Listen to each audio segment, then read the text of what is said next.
Yo, what is going on, guys? It is your boy Tyler Mask, aka Suplex, aka Tyler Coon Williams, aka the one who lived. And guys, I wanted to hop on here really quickly and just do a little, just a little tidbit talk. I don't have my microphone on. I don't have my webcam on because I'm actually getting dressed and about to head out as we speak. But I saw this report and I really wanted to talk about it before Chillspell Podcast episode 59. And that is the report from Fightful Wrestling, that the report is that Adam Page, Hangman Page, is no longer Kenny Omega's planned opponent for AEW All Out. That comes from their Fightful page. And if we click on it, I'm pretty sure I'm screen sharing here, so you guys should be able to see what it says. Adam Page is reportedly no longer the desired opponent for Kenny Omega All Out. For months on AEW programming, Kenny Omega appeared to be building towards a match with Adam Page for the World Championship. Now, after Page and the Dark Order lost the 5-on-5 elimination match, a new report says that Adam Page was planned opponent for the Now Arena in Chicago during Labor Day weekend, and plans have changed. Dave Meltzer in the latest WON says Hangman will no longer be challenging the former tag team champion. So, more or less, it's just he is no longer in that position, and I am not a fan of this at all. I'm a fan of AEW. You guys know that. It's not very often where they do things that make me question, like, why are they doing this? It's very rare that they do anything, but I really got a question, like, why are they delaying this?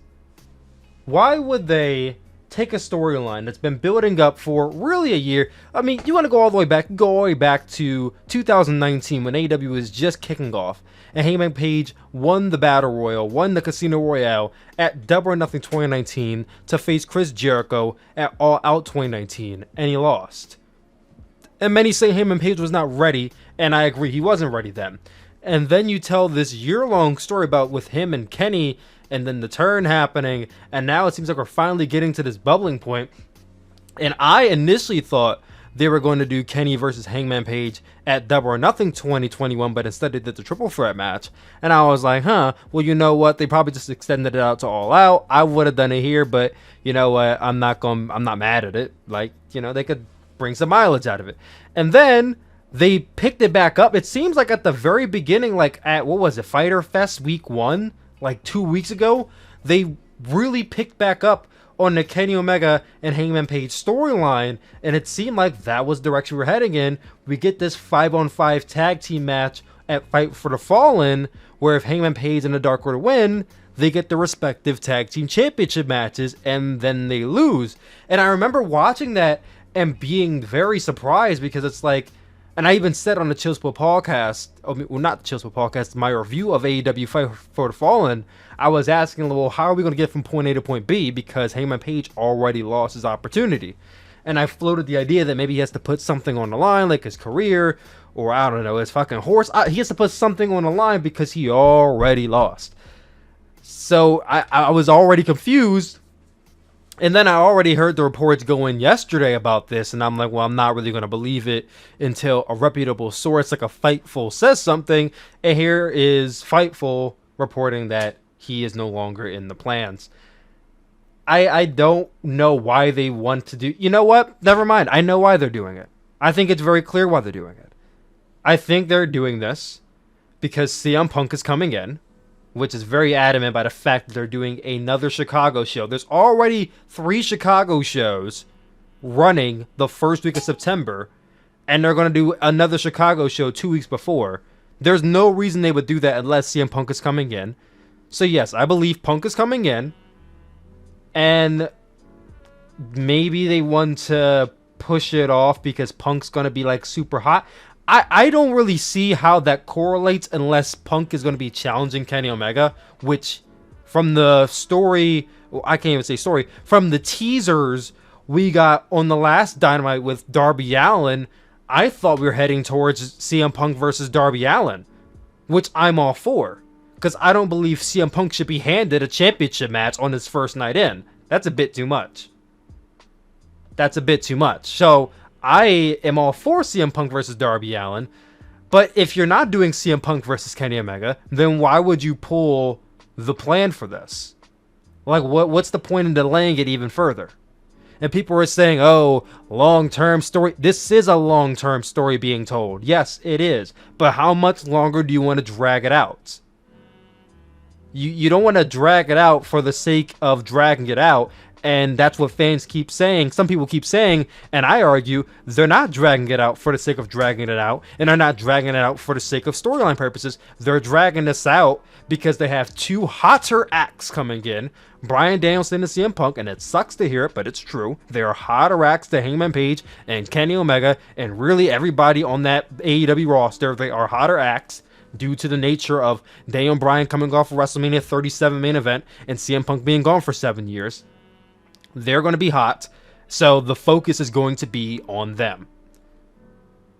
And I guess they don't want to overshadow Hangman Page, and I can understand that point of not wanting to overshadow Hangman Page if he were to beat Kenny Omega at All Out. But here's what you do.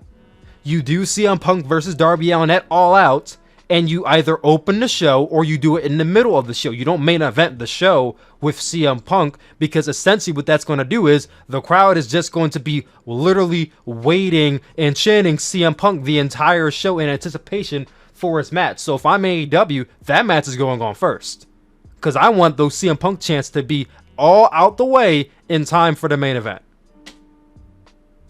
So I would have just put CM Punk in against Darby, open the show, and have Hangman Page in the main event. That way, the fans already got what they wanted, and here's the rest of the show. And then, for the people who still care, and there will be people who still care, I promise, about Hangman Page, they'll be excited when he beats Kenny Omega.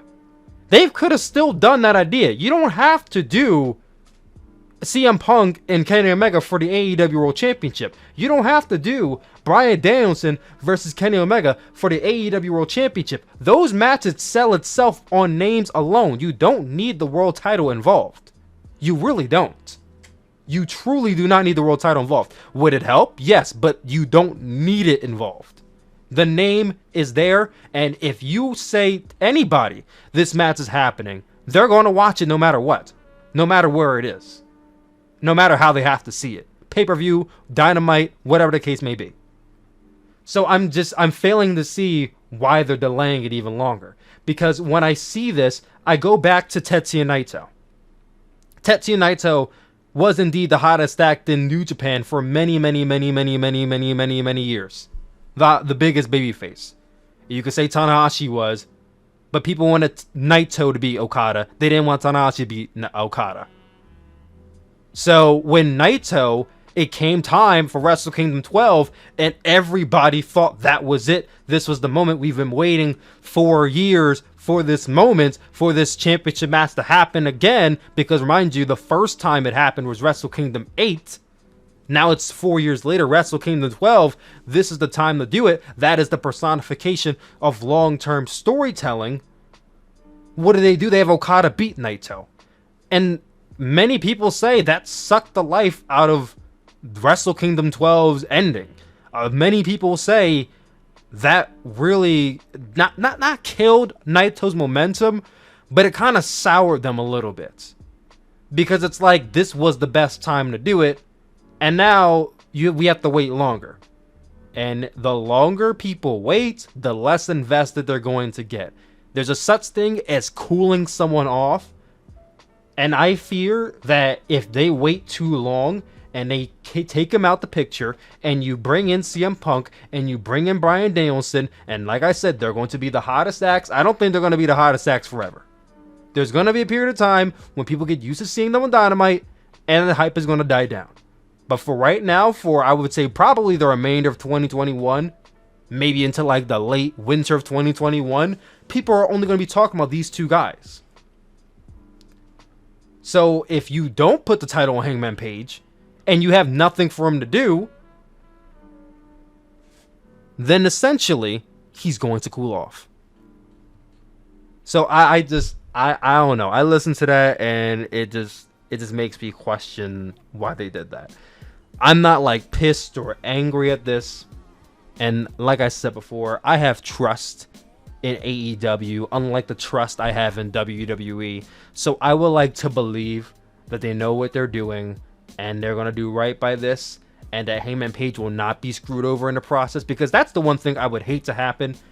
I would hate for CM Punk and Daniel Bryan to come in, and in turn, Hangman Page is the victim. He's the one that has to suffer because this was his moment, but it's stripped away from him for somebody else. That would suck. That would truly suck, and I hope that's not where we're heading. But I wanted to hop on here real quick and talk about it. I gotta go. I will see you all later. Peace out, guys.